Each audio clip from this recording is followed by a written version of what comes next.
Доброго дня, шановні колеги. Продовжуємо наш. Good afternoon, dear colleagues. We continue our briefing.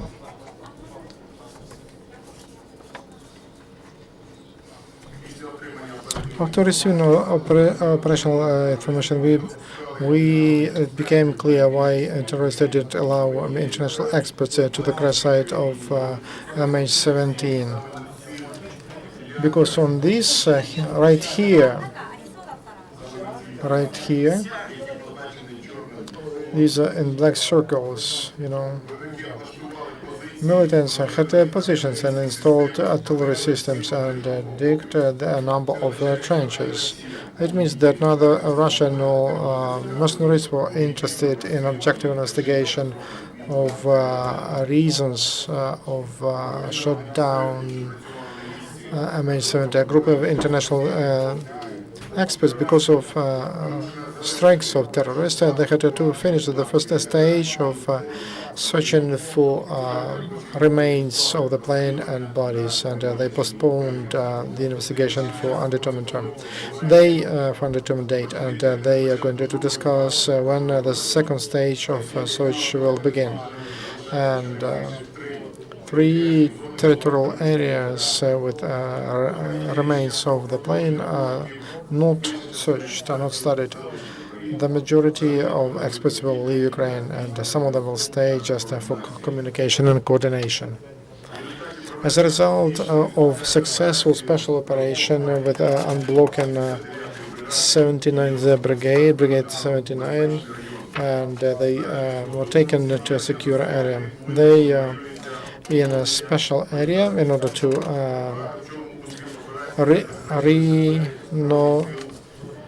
recover, and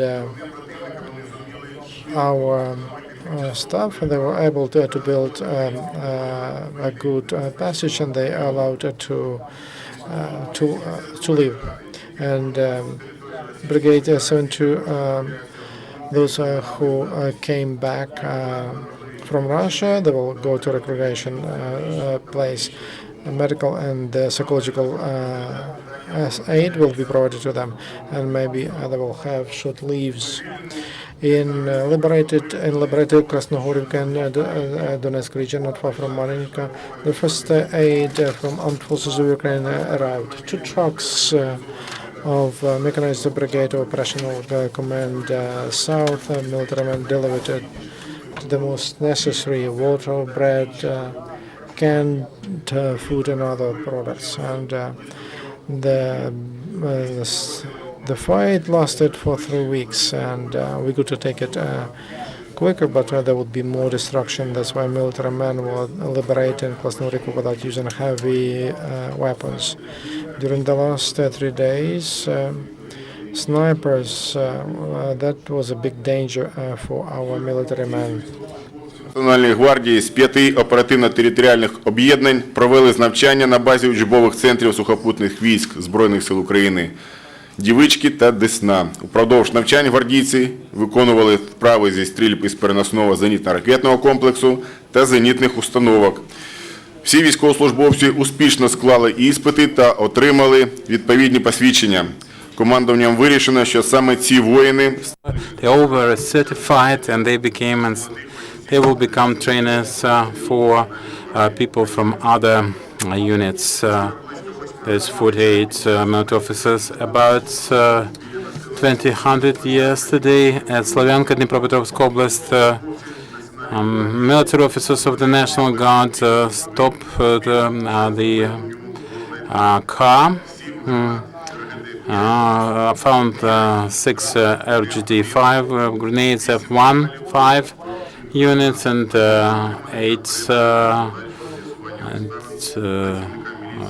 ignition elements to such grenades. The special group of the Ministry of Interior intercepted a person who was informing terrorists on talks of the law enforcement. That was had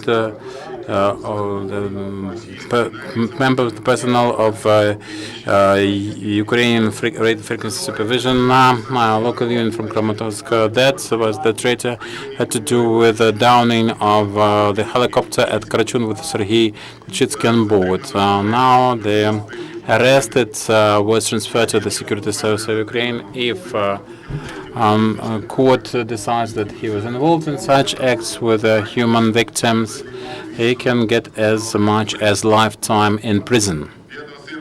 On the 5th of August, Ukrainian national from Artevis, Donetsk Oblast, was apprehended. He was helping special services of the Russian Federation in their subversive activities against Ukraine. He was instructing one of the heads of the General Intelligence Department of the Russian Federation, GRU, and he was exercising surveillance on Ukrainian units of the Nabuty village, Cherkasy Oblast, where he was in hiding. The list of terrorists was found. The payment receipts have their fees and a hunting rifle and AK ammunition. He was arrested under the accusation of state treason. Radio television transmission unit of Donetsk caused a fire that was extinguished, and the technical problems interrupted some broadcasting.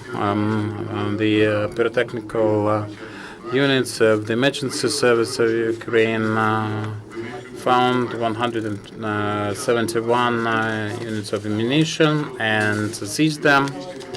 And the pyrotechnical services of Slavyansk and adjacent villages seized seized 10,000 units. 607 administrative buildings were searched, and 549 hectares of territories examined. Another piece of news: 132 babies were born in the IDP's families last day for children. 3,211 adults and 578 children were put according to the outpatient clinics. What is happening to IDA? Why is it being disbanded right now? And explain the situation with them. Thank you very much for your question. Official information on disbanding of the battalion we haven't, and there are no such data available. Why this hue and cry around IDA battalion? I'm not prepared to answer this one. Lysenko, First National Channel. One clarification on Brigade 79. Are there any units belonging to Brigade 72, 95, 79, all the ones that were surrounded? It is about Brigade 79 that was led from their cover positions because of massive firing from the Russian territory, because of constant shelling and attacks by terrorists in that area. They were driven a bit deeper, but that span of the state border is still under control of Ukrainian military officers by air and distance surveillance. Others still surrounded. 79, 72, 79, 72. They're all dreaming out of the so-called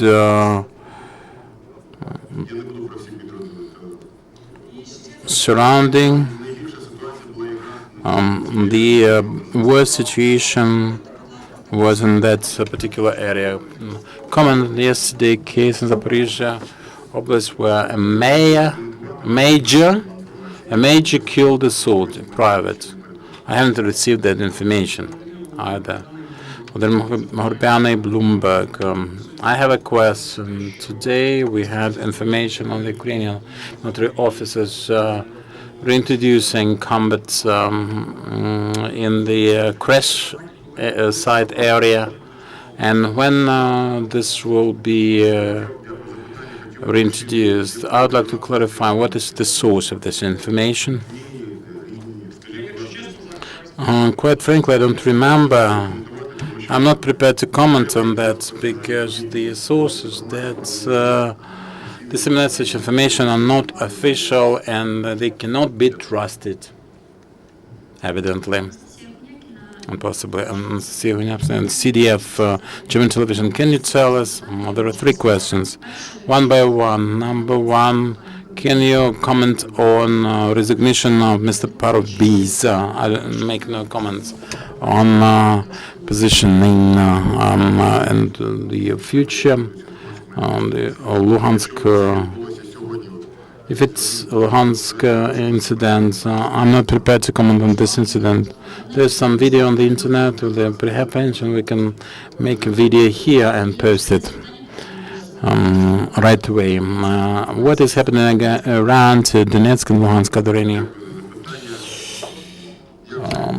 Engagements there. Well, I would like to say that now we are in preparation for offensive and liberation of Donetsk and Luhansk.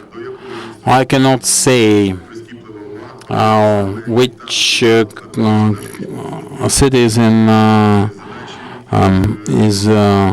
most intensively taken care of, but both cities are being taken care of because it's difficult to liberate street by street, lane by lane, building by building, and had we worked like the Russian mercenaries, like shelling, and then bombing, shelling, and blanket bombing, then we can do it in one day, but we do it carefully, trying to preserve the infrastructure and, most importantly, lives of civilians. Thank you very much. Listen. As to NATO, on the border, according to NATO, there are 20,000 of Russian soldiers on the border with Ukraine on the Russian side. Is it true? Could you verify that? And what's happening there on the border? Is there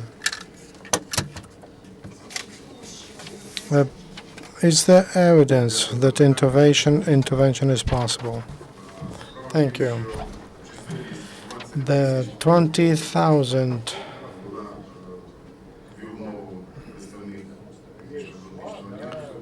that was that's true, but it's a little bit not exactly so, because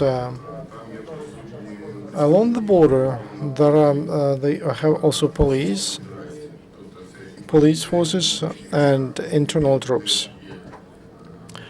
They are also, that's combat force, and there is a danger from them too.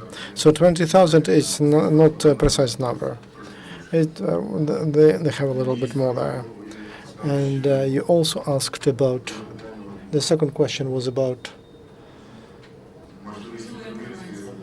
if intervention is possible. We are preparing for anything. And that's we need to defend the state border. We need to neutralize on all gangs and partial mobilization, and that will help us to liberate cities and to replace and to add to our forces. And we need to fight also in the information sector, because there is an information warfare, and we are present there too.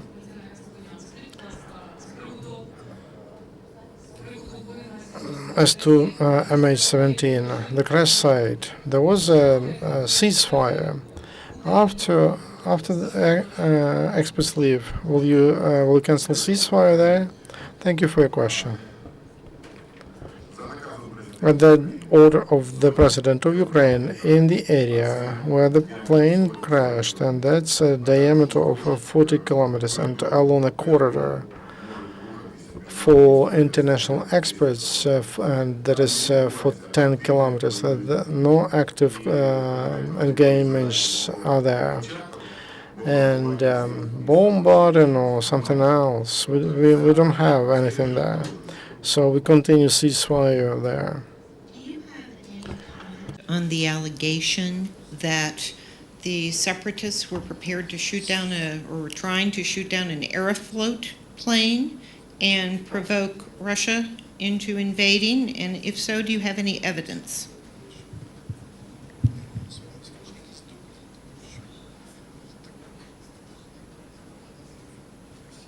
Дякую за питання.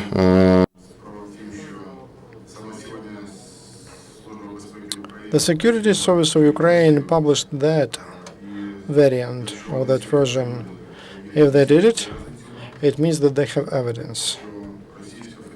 That Russian Federation, they were preparing a terroristic attack to provoke and to create a provocation, and because of the gunmen made a mistake, they put that book system in a different place, and they shot down quite a different plane. So they shot down a different plane. As far as I know, they were planning to 2 years, as I also know, they were planning to shoot down Aeroflot plane from Moscow to Larnaca.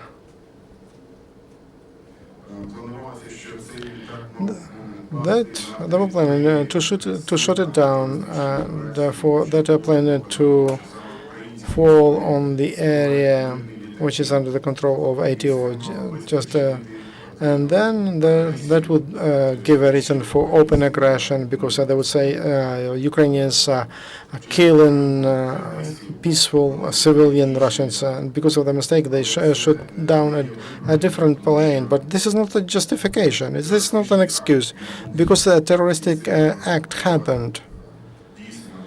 And that shows a real face of Russian Federation and of its. I don't speak about common people in Russia. I speak about leadership of Russia, Kremlin. Could you say how many Russian troops are all on the border of Ukraine, and are they enlarging that that number? Nobody will give you that precise number, because every day they move along the border and not far from the border. Those movements and location of big units, which the Ministry of Russian Federation explains that they hold big tests from August 4 to 9. If there is no movement back, if they don't withdraw on the 9th, that will be quite a different situation.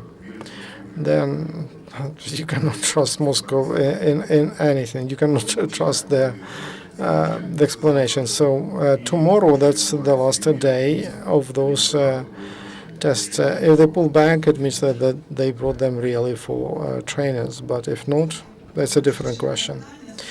One more. Could you clarify, among those 538 border guards and soldiers from Battalion 72 on Russia, how many of them returned to Ukraine? How many of them are under arrest? How many of them are in Russia? And how do we qualify them? Are they captives of Russia or what? Thank you for your question. We have some international law here. and jurisprudence. I can say that on the territory of Russian Federation, there are 18 military men from Brigade 72, among whom 5 officers. They incriminate them that they caused they intentionally fired at Russian Federation. They are arrested and they are under the arrest of the police. Also, 28 Ukrainian border guards are still there on the territory of Russian Federation. What do we do to return them back? Secondly,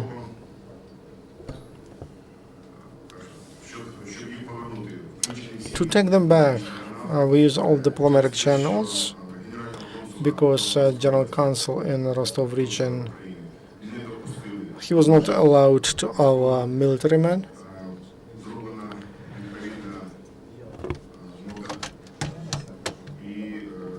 We sent a note. We would like to hear an explanation from Russia, and also the same about military captives, because between Ukraine and Russian Federation, we don't have an open aggression, not announced war. There couldn't be any military captives from Russia or from Ukraine. So people who moved to the territory of Russian Federation through border crossing point Hukovo, they did it. We can interpret it not they are must be considered not as military captives, but those people who were seeking assistance.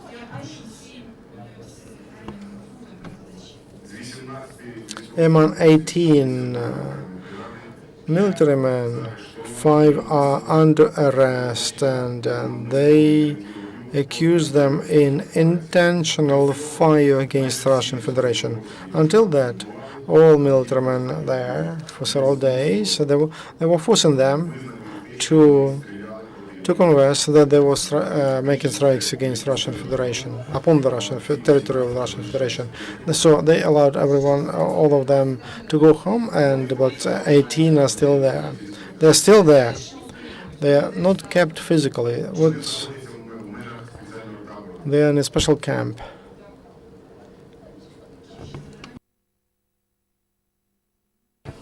No question. Thank you very much. And tomorrow, the operational information from ATO will be tomorrow at 12:30.